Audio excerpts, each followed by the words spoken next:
नमस्कार, मैं आपके साथ अंजना और आप देख रहे हैं नेशन न्यूज, भारत देश का सर्वाधिक खबरों वाला चैनल जो आपको निष्पक्ष और सच्ची खबरें सबसे पहले नेशन न्यूज पर आपको देखने को मिलती है। आइए बढ़ते हैं आज की बड़ी खबर की ओर। अपने शब्द वापस ले गृह मंत्री भीमराव अम्बेडकर पर अमित शाह के बयान को लेकर बोली मायावती।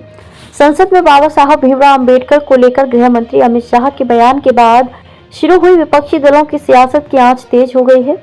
गुरुवार को बसपा प्रमुख मायावती ने इसे लेकर न केवल गृह मंत्री अमित शाह को घेरा बल्कि भाजपा और कांग्रेस को भी आड़े हाथों लिया। इस दौरान मायावती ने कहा कि अमित शाह ने संसद में संविधान निर्माता, वंचितों व अन्य उपेक्षित वर्गों के भगवान बाबा साहेब डॉक्टर भीमराव अम्बेडकर के बारे में जिन शब्दों का इस्तेमाल किया है उससे बाबा साहब की गरिमा व अस्तित्व को काफी ठेस पहुंची है।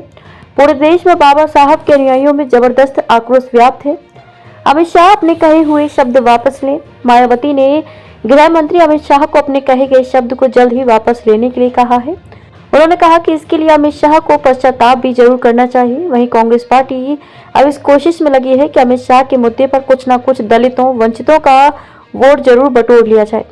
सत्ता पक्ष और विपक्ष में आरोप प्रत्यारोप का दौर जारी। संसद में संविधान और बाबा साहब भीमराव अम्बेडकर को लेकर सत्ता पक्ष और विपक्ष के बीच चल रहे आरोप प्रत्यारोप को लेकर भी बसपा प्रमुख ने हमला बोला। उन्होंने कहा कि विशेषकर दलितों व अन्य उपेक्षित वर्गों के वोटों के लिए पिछले 1-2 दिनों से संसद में सत्ता व विपक्ष के बीच में सियासत चल रही है।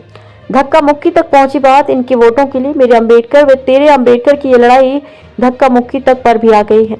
ये सब शोभा नहीं दे रहा है। कांग्रेस ने अगर संविधान की ठीक ढंग से लागू किया होता तो फिर बाबा साहब कानून मंत्री पद से इस्तीफा क्यों देते।